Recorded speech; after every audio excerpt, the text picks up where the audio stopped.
안녕하세요, 오렌지쌤입니다. 이번 시간에는 2단원 문제풀이 들어가 보도록 하겠습니다. 자, 2단원 문제풀이 첫 번째 시간입니다. 이번 시간부터는요, 지난번에 풀었던 개념 문제들보다는 살짝 좀 어려운 그런 문제들을 한번 다뤄보기 시작할 거예요. 자, 포기하지 말고 같이 가봅시다. 자, 첫 번째 문제 보면 동위원소 문제가 나와 있네요. 동위원소는 뭐였냐? 양성자 전자수는 똑같아요. 양성자와 전자수는 똑같아서 즉 원자 번호가 동일하죠. 같은 종류의 원소인데도 불구하고 중성자가 개수가 다르기 때문에 무게, 즉 무게라고 하면 좀 그렇네요. 질량수가 다르게 나타나고요. 무게가 다르기 때문에 질량이 다르기 때문에 이로 인해 물리적인 성질이 어떻다? 다르다. 이게 동위원소였습니다. 그런데 지금 제시되고 있는 건 35번이라는 원자 번호를 가지는 브롬이고요. 브롬의 질량수는 총 두 가지, 79짜리, 81짜리 각각의 질량수를 가지는 동위원소가 51, 49, 거의 약 2분의 1씩 존재하는 상황이다라는 거죠. 그럼 요걸 한번 정리를 해보겠습니다. 둘 다 35번의 브롬인데요. 하나는 질량수가 79, 하나는 질량수가 81이에요. 이게 무슨 얘기냐? 원자 번호는 양성자랑 전자의 수랑 똑같은 거죠. 그렇기 때문에 둘 다 35개의 양성자와 전자를 가지게 됩니다. 근데 중성자의 개수가 다르니까 질량수가 다르게 나오고요. 이 79라는 질량수는 중성자 수와 양성자 수를 합해서 나온 값이기 때문에 79 빼기 35를 하면 44라는 값이 나오고 이게 중성자의 개수. 81번도 계산을 해보면 81 빼기 35니까 46이라는 중성자의 개수를 가지고요. 이 두 개의 차이는 뭐다? 단 중성자 두 개가 차이가 난다. 얘가 더 무겁죠? 이렇게 생각해 주시면 되겠네요. 자, 그럼 가나다 한번 풀어보겠습니다. 79번의 원자는 중성자 수가 44였고요. 전자 수가 35였으니까 지금 중성자 수가 전자 수보다 크다 이렇게 확인할 수 있습니다. 자연계에 존재하는 비율은 하고 수소와 결합된 브롬 이렇게 나와 있는데요. 이게 무슨 얘기냐면 잘 보세요. 한쪽에 수소가 둘 다 같은 종류의 수소로 붙어 있습니다. 우리가 확률 얘기할 때 생각을 해볼게요. 이 두 자리에 내가 원하는 카드를 올려놓을 건데요. 그 카드의 종류가 하나는 H1이고요. 하나는 79짜리 브롬이 있고 하나는 81짜리 브롬이 있는 겁니다. 근데 여기는 고정입니다. 두 가지 경우의 수가 전부 다 이렇게 하나는 79 1짜리 수소에 하나는 81이 생기는 브롬 카드가 올라왔으면 좋겠는 거예요. 그럼 이 확률이 어떻게 될까라는 건데 얘는 이거밖에 없으니까 이거는 고려할 필요 없는 확률이고요. 이 자리에 얘가 올지 두 가지 카드 중에 어떤 것이 올지를 확인해야 되는데 총 카드가 몇 장이 있는 거예요. 브롬 카드는 총 100장이고 그 100장 중에 51장이 79짜리, 하나는 49짜리가 81짜리 브롬을 가지는 카드라고 생각을 하면 되겠네요. 이거 확률 하시는 분도 알 겁니다. 뭐겠습니까? 여기의 확률이 곧 이걸 만드는 확률이 되겠죠. 그러니까 얘는 51%로 나올 거고요. 얘는 49%로 확률로 존재를 할 것이다. 누가 더 클까요? 79가 생성될 확률이 좀 더 크죠? 문제 볼게요. 79가 81보다 크다. 맞습니까? 네, 맞는 확률이 되겠네요. 자, D급 보면 사실 지금 말한 유형 문제, 동위원소 유형 문제에서는 요 케이스가 가장 많이 나와요. 브롬2에 대한 케이스죠.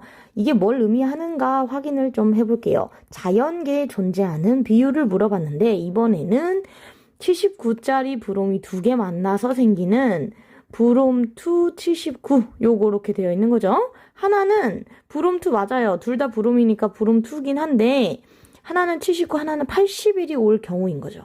그럼 볼게요. 우리 편하게 2분의 1씩 존재한다고 그냥 그냥 크기만 비교할 거니까 그렇게 생각을 하고 우리가 한번 넘어가 볼게요.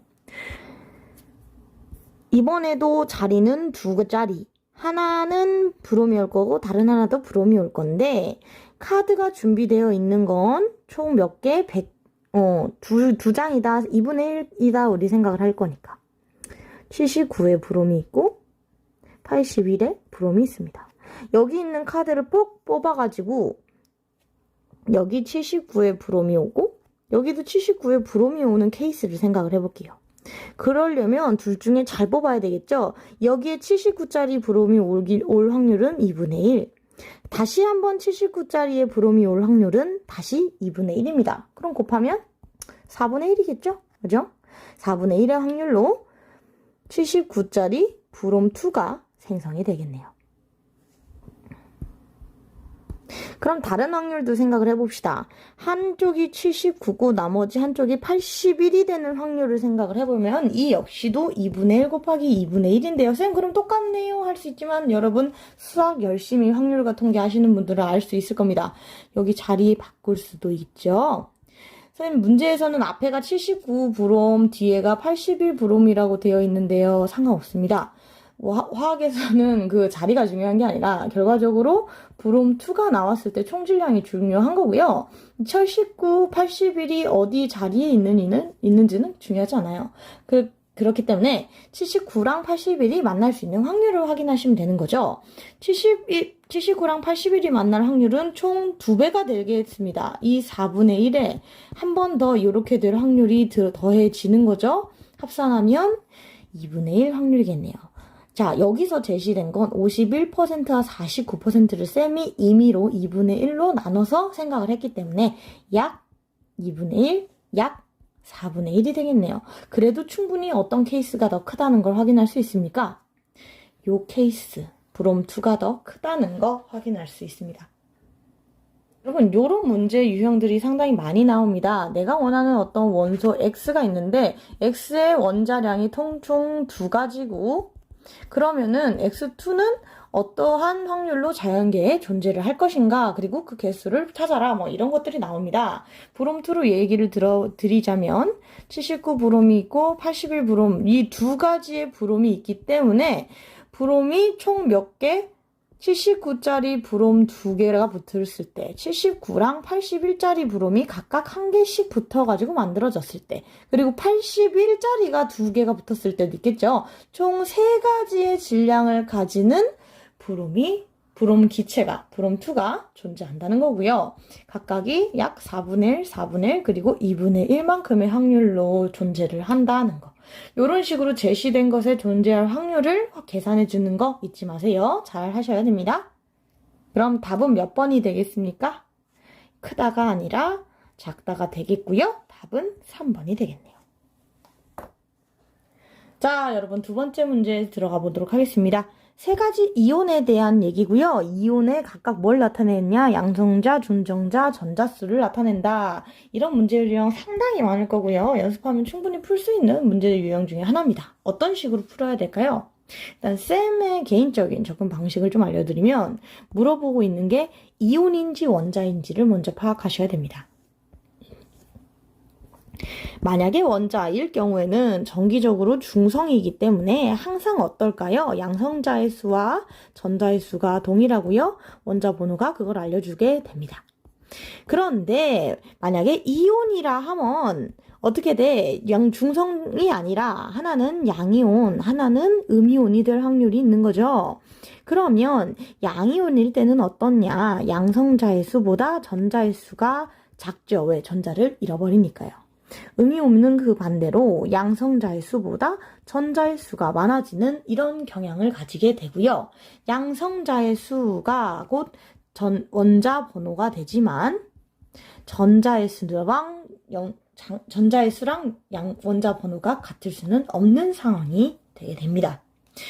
자, 요런 거 기본 가정으로 해서 문제 한번 접근해 보도록 할게요. 자, 문제 보겠습니다. 가 먼저 볼게요. 이온이라 했는데 딱 보세요. 0짜리가 있네요. 끝났어요. 자, 양성자, 중성자, 전자 중에 0이어도 되고 0이면 안 되는 애들이 있는 거죠. 적어도 원자이려면 양성자는 있어야죠. 즉 원자 번호가 라벨링이 돼야 된다는 얘기입니다. 자, 그러면 1이라고 남아있는 유일한 이게 곧 뭐가 될까요? 양성자가 되겠죠. 그러면 무조건 양성자는 원자 번호랑 같기 때문에 가는 누가 될까요? 1번 수소가 되겠습니다. 단 이온이기 때문에 전자가 빵개여야 된다는 얘기잖아요. 둘 다 어쨌든 빵이니까 빵이려면 수소 이온이다 이렇게 되겠네요. 수소 이온은 뭐다? 전자의 개수가 하나도 없는 상황이다. 양성자의 수만 한 개다. 중성자 수도 0인 11짜리 이런 상황이 되겠네요. 자, 문제는 둘 다 0이기 때문에 아직 누가 전자이고 누가 중성자인지는 모른다는 거예요. 마저 보면 밝혀지겠죠. 자, 아까 쌤이 얘기했듯이 이온일 때는 양성자와 전자가 같을 수가 없다라고 얘기 드렸어요. 그러면 답 나왔네요. 여기 같잖아. 그죠? 얘는 그럼 디귿은 전자는 아니란 얘기니까 디귿이 중성자가 되고요. 니은이 전자가 되겠네요. 그렇겠죠? 자, 그럼 각각의 정체를 마저 밝혀볼까요? 얘는 수소이온이고요. 나 보세요. 나는 양성자가 3이니까 리튬이 되겠네요. 원자 번호 3번. 근데 전자의 수가 양성자보다 한 개 줄어 있으니까 일가 양이온의 일가 양이온의 리튬이 되겠네요. 원자 번호 8번 누굽니까? 산소입니다. 산소인데 전자가 양성자의 개수보다 2개가 더 많네요. 그렇죠? 그러면 마이너스 2가인 산소 이온이 되겠네요. 자, 여러분 그럼 정체를 다 밝혔어요. 문제 풀어볼게요. 기억은 전자의 수이다. 맞지요? 나는 7 리튬 플러스 쌤 원자 번호 3번이라 그랬네요. 여러분 조심. 원자 번호 쓰실 때요. 아래가 원자 번호고요. 위쪽은 질량수가 됩니다. 질량수는 전자와 중성자를 더한 양성자와 중성자를 더한 값이기 때문에 리튬의 지금 제시된 리튬의 질량수는 7이 되겠네요. 7가 7의 1가 양이온이 되겠죠. 가나다는 모두 양이온이다. 아니죠. 다는 하나가 음이온이었습니다. 답은 3번이 되겠습니다. 요즘 이런 거 가지고 되게 장난 많이 칩니다. 그냥 이렇게 3개를 주어지는 게 아니라요. 막 분수로도 주고 막 이상하게 막 주니까 연습 많이 한번 해보세요. 자, 3번째 문제 가보도록 하겠습니다. 2, 3주기 바닥 상태 원자 A, B라고 되어 있네요. 그럼 이 문장에서 여러분 눈치채야 될 게 첫 번째. 하나는 2주기 원소고 하나는 3주기 원소라는 결론이 나오네요. 둘 다 A 2주기나 둘 다 3주기였으면 이렇게 안 썼을 거 아닙니까? 그죠? 그런 상황에서 바로 문제 보겠습니다. 원자과 전자의 수가 A가 B보다는 크다. 그닥 알려줄 수 있는 정보는 없는 것 같고요. 그 다음 거 보겠습니다. A와 B에 S오비탈에 들어있는 전자수분에 P오비탈에 들어있는 전자수를 하면 1로 어떻다? 같다는 결론이 나왔네요. 이거 중요합니다. 여러분 요즘에 요런 자료 형태 많거든요. 분수로 줘요. 그전에는 표로 일자로 주던 그런 문제들이 많았었는데 요즘에는 S전자수분의 P오비탈의 전자수 혹은 위아래를 바꾸기도 하고요. 이게 어디서도 나오냐? 전자수분의 중성자수, 양성자수분의 중성자수 이런 식으로 해서 앞에 있던 문제 유형을 비꼬는 이런 형태들도 많이 나옵니다. 한번 보도록 할게요. 1로 같다는 단서로 얼마나 추릴 수 있는지 확인을 해보겠습니다. 일단 2주기 원소일 때를 가정해 볼게요. 2주기 원소라는 건 뭘 의미를 하냐? 1s에 2개, 2s에 몇 개가 채워져서 n이 2인 껍질에 전자가 들어가기 시작했다는 거고요. 여기서 주의할 점은 s오비탈에 있는 전자수가 p오비탈에 있는 전자수랑 동일해서 1이 나온다라는 얘기고요. 동일해야 되니까 적어도 S오비탈에 2개 이상이 들어있으니 P오비탈에 1개라도 안 들어가 있다는, 즉 P오비탈에는 무조건 전자가 차 있다는 결론이 나오는 거죠. 왜? 위가 0이 되면 분수는 0이 돼야 되잖아요. 그러니까 얘는 적어도 이 P에도 전자가 존재하는 바닥 상태 원자일 것이다. 이런 결론이 나옵니다. 자, 그러면 이 P의 전자가 차려면요. 바닥 상태이기 때문에 ES에도 전자가 몇 개 다 차야 될까요? 2개 다 차야 되는 거죠. 자, 그러면 이런 결론이 나오네요. 2주기 원소는요. 3s의 전자가 채워질 수 없습니다. 바닥 상태라 그랬고요. 2s에 채워지자마자 몇 주기로 넘어갑니까? 3주기로 넘어가기 때문에 이런 결론이 나옵니다. 자, 그러면 이게 무슨 의미예요? 2주기 원소 중에 S오비탈에는 전자가 몇 개밖에 없어. 4개 채워져 있고요. 그러면 얘 값이 1이 되려면 p 오비탈에도 전자가 몇 개 채워야 될까요? 4개가 채워져야 된다는 결론이 나옵니다. 자, 그러면 1s2, 2s2, 2p4의 바닥 상태 전자 배치를 가진 누가 될까요? 산소가 되겠습니다. 자, 맞지요? 쌤, 아직 이해 안 되시면 전자 배치 한번 해보세요. 3s에 넘어가면 일단은 2주기란 조건에 성립하지 않고요. 이 3s로 넘어가기 전에 2p에도 전자가 차야 되기 때문에 이런 결론이 나오는 거죠. 그럼 3주기도 금방 추려지겠네요. 볼게요. 3주기 같은 경우는 2p까지 전부 다 찬 다음에 3s의 전자가 채기 시작해야 3주기인 상황이에요. 그럼 이게 많은 걸 얘기를 해줍니다. 이번에도 S전자와 P전자 수가 1이어야 하는데 1대1, 즉 같은 개수여야 하는데 이미 P오비탈에 기본적으로 몇 개가 차 있는 상황이어야만 할까요? 6개 이상이 차 있어야 된다는 결론이 나옵니다. 조금 더 생각을 한번 해볼게요. 6개 이상이 차져야 된다라는 건 적어도 S전자도 6개 이상이란 얘기인데 6개 이상이란 가정을 한번 적용해 볼게요.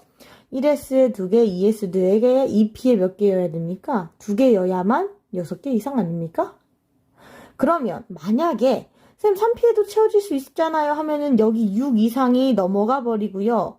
이 아래에 있는 S오비탈은 6이 되기 때문에 이게 늘어나고 7이고 8이고 늘어나 버리면 얘가 맞춰주기 위해서 7이고 8이고 늘어나야 된다는 얘기고 그럼 4S에도 채워져야 된다는 얘기인데 이건 가능해요? 불가능해요?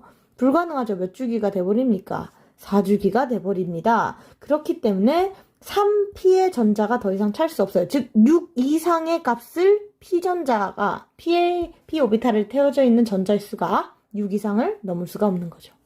그러면 전자 배치는 바닥 상태 전자 배치는 이렇게 되는 겁니다. 1S에 2개, 2S에 2개, 2P에 6개, 3S에 2개를 통해서 S오비탈의 총 6개, P오비탈의 6개 이렇게 해가지고 1이 되겠다. 자, 이건 누구예요? 마그네슘이 되겠네요. 단 2줄의 자료를 가지고 이 정도의 정보를 추론할 수 있어야 한다는 거죠. 생각보다 근데 천천히 추려보면 별로 어렵지는 않습니다. 자, 그럼 한번 확인해 보겠습니다. 자, 2주기 16쪽인 산소 같은 경우는 원자가 전자수가 몇 개? 두 번째 껍질에 6개가 되겠네요. 3주기 같은 경우는 4번째 껍질에 2개가 되겠네요. 자, 누가 더 많습니까? 산소가 더 많네요. 그럼 산소가 누구란 얘기예요? A고요. 마그네슘이 B라는 결론이 나옵니다. 자, 됐네요. 그러면 A의 원자가 전자수는 4개가 아니라 6개. S에 있는 것도 세줘야 돼요. 원자가 전자수는 가장 바깥에 있는 반응에 참여하는 전자의 총 개수가 되겠습니다. 홀전자수 확인해 볼게요. A의 홀전자수, 즉 산소의 홀전자수 확인하려면 2P에 전자 배치를 해야 된대요. 전자 배치 바닥 상태라 그랬으니까 훈트, 파울리, 베타, 그 다음에 사우멀리 다 챙겨주면 이런 식으로 전자 배치해야 되고요. 홀전자 몇 개?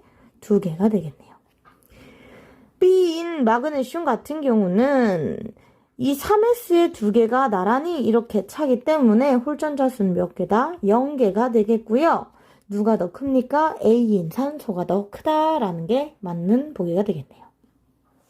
전자가 들어있는 전자 껍질의 수를 보라 라고 했는데 전자 껍질의 수니까 N이 1인 거, N이 2인 거, 요걸 뭉텅이로 하나, 뭉텅이를 하나, 이런 식으로 개수를 세라는 얘기인 거고요. 당연히 B가 3주기니까 얘는 3개, 전자껍질 3개까지, A는 2개까지, 요렇게 생각을 해주시면 될 것 같아요. 답은 5번이 되겠네요. 자, 오늘은 여기까지 문제풀이 진행해봤습니다. 새로운 유형들 좀 많이 접해봤을 거고요. 머리 좀 굴려야 풀 수 있는 문제들이 있으니까 차근차근 한번 해봅시다. 여러분들 오늘 여기까지 할게요.